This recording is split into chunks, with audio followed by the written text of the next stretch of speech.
5 அல்லது அதற்கு மேற்பட்ட ஆண்டுகள் தொடர்ச்சியாக அரசு பணியை நிறைவு செய்துள்ள அனைத்து தற்காலிக ஆசிரியர்கள், செவிலியர்கள் மற்றும் எழுத்தர் பணியாளர்களை நமது டிவிகே அரசு பணி நிரந்தரம் செய்யும். தலைவர் விஜயின் அதிரடி வாக்குறுதிகள். பல தரப்பிலிருந்து தொடர்ந்து குவிந்து வரும் ஆதரவு. பிற கட்சியினரை தொடர்ந்து திக்குமுக்காட வைத்து வருகிறார் விஜய். ஆசிரியர்கள் பணி நிரந்தரம், மீண்டும் பழைய ஓய்வூதியம் போன்றவை தேர்தல் வாக்குறுதியாக தமிழக வெற்றி கழக தலைவர் விஜய் அறிவித்ததை வரவேற்பதாக தமிழ்நாடு பகுதி நேர ஆசிரியர்கள் கூட்டமைப்பு அறிவித்துள்ளது.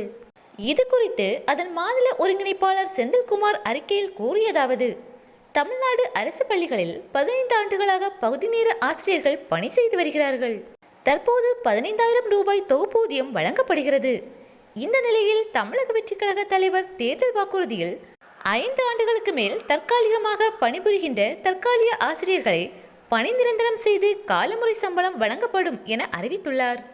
இது 12,000 பகுதி நேர ஆசிரியர்களால் மகிழ்ச்சியாக வரவேற்கப்படுகிறது. அதுபோல மீண்டும் பழைய ஓய்வூதியம் கொண்டு வரப்படும். இது தமிழக வெற்றி கழகத்தின் அறிவிப்பும் அரசு ஊழியர்கள், ஆசிரியர்களுக்கு ஆனந்த அறிவிப்பாகவே உள்ளது.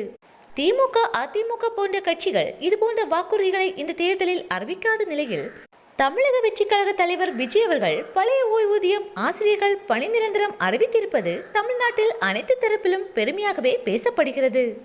நீண்ட காலமாக ஏமாற்றத்தில் இருந்த பகுதி நேர ஆசிரியர்களுக்கு தமிழக வெற்றி கழகத்தின் வாக்குறுதி ஆறுதலை அளிக்கிறது என அறிக்கையில் குறிப்பிட்டுள்ளார்.